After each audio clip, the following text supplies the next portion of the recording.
There's another weird, unexpected thing light does called total internal reflection. When light meets a surface between thinner and denser media, it refracts according to Snell's law. Its path will be shallower on the thin side and steeper on the dense side. But things get weird when it comes from the dense side, which for a solid or liquid against the air is also the inside, at an angle that's already too shallow, and there's no room for it to be the right amount more shallow after crossing the boundary. What does it do instead? Completely reflects. That's right, a transparent surface can act as reflective as a mirror, but even weirder, it can do this suddenly when the angle crosses an otherwise invisible threshold between steep enough to refract and not steep enough. If you look up from underneath the surface of a pool, you'll see a distorted image of the world above, but then a sharp line, and past that, only reflections of the world below. The greater the difference in density between media, the steeper the threshold angle and the wider the area for total internal reflection.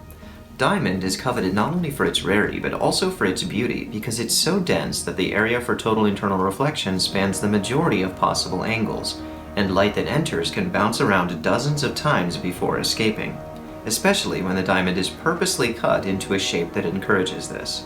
When light meets a change in the density of air, this change is usually far too gradual to act as a surface for total internal reflection.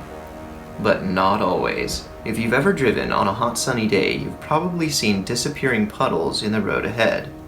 This is called an inferior mirage and is actually an example of total internal reflection on a surface between pockets of air. They seem to have defined edges because of the reflection threshold, then vanish because this threshold is relative to your position and moves as you approach.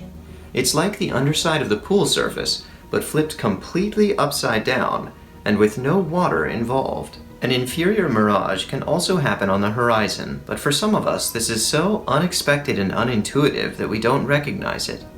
As soon as we do, it seems obvious because objects appear doubled with one image upside down, just like there's a mirror lying under them. In a way, there is. A mirror made of air. One flat earther I saw used this to explain why round earthers sometimes see curvature, but as far as I know, that's a straw man argument. And recognizing this phenomenon does not always work in their favor. In Faith on the Edge, Kyle tried using a telephoto lens to glimpse Pat holding an American flag across 7 miles of water. But even 20 feet above sea level, Pat was hidden underneath the reflection surface. I am right at the end of the bridge.